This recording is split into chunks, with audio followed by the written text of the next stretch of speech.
Hi friends. ഇന്നത്തെ chapter എന്ന് പറയുന്നത് 5ാം ക്ലാസ്സിൻ്റെ സയൻസ് ചാപ്റ്ററിൻ്റെ മൂന്നാമത്തെ ചാപ്റ്ററാണ്. മൂന്നാമത്തെ ടോപ്പിക്ക് മാനത്തെ നീൽക്കാഴ്ചകൾ എന്ന ചാപ്റ്ററുമായിട്ട് ബന്ധപ്പെട്ട കാര്യങ്ങളാണ് ഡിസ്കസ് ചെയ്യാൻ പോകുന്നത്. ഇത് ഇമ്പോർട്ടൻ്റ് ആയിട്ടുള്ളൊരു ടോപ്പിക്കാണ് കേട്ടോ. PSC പോയിന്റ് ഓഫ് വ്യൂവിൽ നോക്കുകയാണെങ്കിൽ സൂര്യഗ്രഹണം, ചന്ദ്രഗ്രഹണം എന്നും ഒക്കെ വരുന്ന ഭാഗങ്ങൾ ഒക്കെ ക്വസ്റ്റ്യൻസ് ചോദിക്കുന്നതൊക്കെ ഈ ഒരു ഭാഗത്തു നിന്നുള്ള ക്വസ്റ്റ്യൻസ് ആണ് ചോദിക്കുന്നത്. അപ്പോൾ കുറച്ച് കാര്യങ്ങളേ ഉള്ളൂ 5ാം ക്ലാസ്സിലെ ടോപ്പിക് ആയതുകൊണ്ട് നിങ്ങൾക്കറിയാം സയൻസ് കുഞ്ഞു കുഞ്ഞു കാര്യങ്ങളെ പഠിക്കാറുള്ളൂ, പക്ഷേ ഇമ്പോർട്ടൻ്റ് ആയിട്ടുള്ള കുറച്ച് കാര്യങ്ങൾ ഉണ്ട്. അപ്പോൾ ആദ്യം തന്നെ നമുക്ക് ഇതിൽ എന്തൊക്കെയാണ് പഠിക്കേണ്ടതല്ല വേഗം ഒന്ന് ഓടിച്ചിട്ട് പോവാം. ഒന്നാമത്തെ കാര്യം ഇതിൽ ഫസ്റ്റിലത്തെ പോയിന്റ് എന്താ, ഇതാണ് ഫസ്റ്റിൽ. എന്താണ് സുതാര്യ വസ്തുക്കൾ എന്താണെന്നുള്ളതും അതേപോലെ അതാര്യ വസ്തുക്കൾ എന്താണെന്നുള്ളതും അർദ്ധധാര്യ വസ്തുക്കൾ എന്താണെന്നുള്ളതും. പ്രകാശത്തെ പൂർണ്ണമായിട്ടും കടത്തിവിടുന്ന വസ്തുക്കളാണ് ഇത് സുതാര്യ വസ്തുക്കൾ.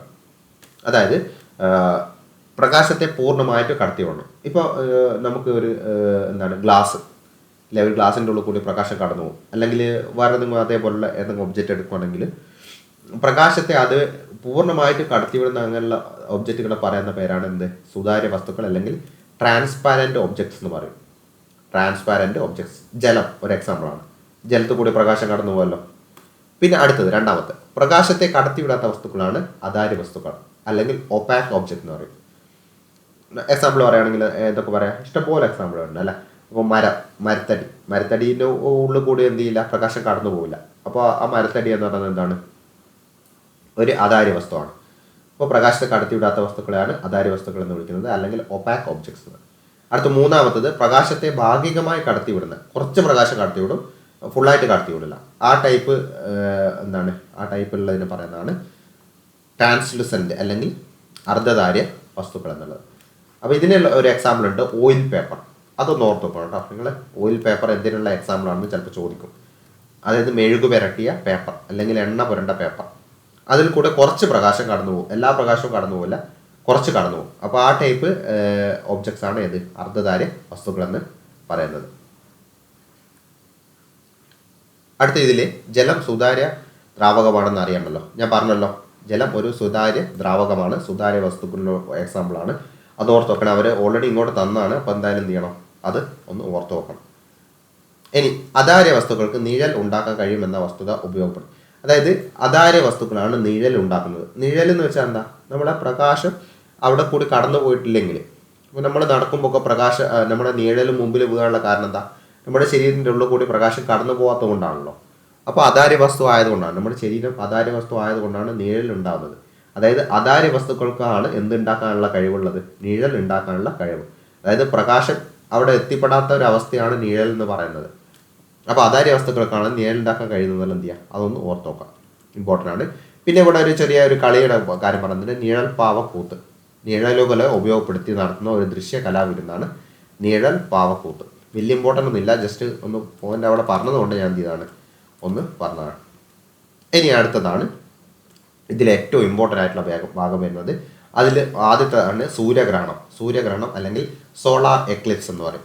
അപ്പോൾ സൂര്യഗ്രഹണം എപ്പോഴാണ് നടക്കുക എന്നുള്ളത് ആണ് നിങ്ങൾ പഠിക്കേണ്ടത്. എങ്ങനെയാണ് സൂര്യഗ്രഹണം സംഭവിക്കുന്നതല്ല, എങ്ങനെയാണെന്ന് വെച്ചാൽ സൂര്യനും ഭൂമിക്കും ഇടയിൽ ചന്ദ്രൻ നേർരേഖയിൽ വരുമ്പോൾ ഭൂമി ചന്ദ്രൻ്റെ നിഴൽ പാതയിൽ വരും. അപ്പോൾ ചന്ദ്രൻ്റെ നിഴൽ ഭൂമിയിൽ പതിക്കുന്നതാണ് ഇത് സൂര്യഗ്രഹണം. അപ്പോൾ നിങ്ങൾ ഇങ്ങനെയൊന്നും പഠിക്കണ്ട. സൂര്യഗ്രഹണ സമയത്ത് ഓരോന്നിൻ്റെ പൊസിഷൻ എങ്ങനെയാണെന്നുള്ളത് പഠിച്ചാൽ മതി. അതിന് ഞാൻ ഒരു കോഡ് പറഞ്ഞുതരാം. EMS എന്ന് ഓർത്ത് നോക്കാം, EMS. അപ്പോൾ EMS എന്ന് വെച്ചാൽ എന്താ, നമ്മൾ EMS സൂര്യ സമാനമായിട്ടുള്ളൊരു വ്യക്തി എന്ന് ഓർത്ത് വെച്ചാൽ മതി, EMS. അപ്പോൾ എർത്തിൻ്റെയും സണ്ണിൻ്റെയും ഇടയിൽ 3 വരുമ്പോഴാണ് എന്ത് സംഭവിക്കുക, സൂര്യഗ്രഹണം സംഭവിക്കുക. ഭൂമിയുടെയും സൂര്യൻ്റെയും ഇടയിൽ എന്ത് വരിക, ചന്ദ്രൻ വരിക. ആ ടൈമിലാണ് എന്ത് സംഭവിക്കുക, സൂര്യഗ്രഹണം സംഭവിക്കുക. അപ്പോൾ സൂര്യഗ്രഹണത്തിൻ്റെ കോഡ് EMS എന്നുള്ളത് ഓർത്ത് നോക്കുക. അപ്പോൾ അത് നിങ്ങൾക്ക് കിട്ടും. അപ്പോൾ അതുകൊണ്ടാണ് എന്ത് ചെയ്യുന്നത്, സൂര്യൻ ഒരിക്കലും മാറില്ല, സൂര്യൻ അവിടെ ഫിക്സഡ് ആണല്ലോ. നമ്മൾ ഈ ചന്ദ്രനും ഭൂമി ചന്ദ്രൻ്റെ പൊസിഷൻ മാത്രമേ എന്ത് ചെയ്യുന്നുള്ളൂ, അങ്ങോട്ടും ഇങ്ങോട്ടും മാറി മാറി വരുന്നുള്ളൂ. അപ്പോൾ ആ ഒരു കാര്യം അവിടെ ഒന്ന് ഓർത്ത് നോക്കുക. ഇനി രണ്ടാമത് ഞാൻ ഒരു എക്സ്ട്രാ പോയിന്റ് ഇവിടെ ആഡ് ചെയ്തിട്ടുണ്ട്, അതും ഇമ്പോർട്ടൻ്റ് ആണ്. സൂര്യഗ്രഹണം ദൃശ്യമാകുന്ന സമയം പകൽ സമയമാണ്.